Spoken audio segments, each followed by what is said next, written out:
Ah, so hi guys. Nasa Manila tayo. Galing tayo Sarap ng Manila City Hall. Yung makaroon ng kwet-kwet at ano yan? vegetable, something.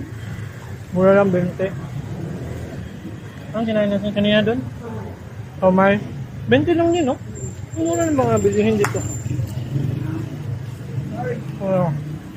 Yan. Ayun yung Manila City Hall. Ito yung tren. Taas. Pwede na. Namiss din namin itong mga ganito. Mga pakwet-kwet. Kano yung juice?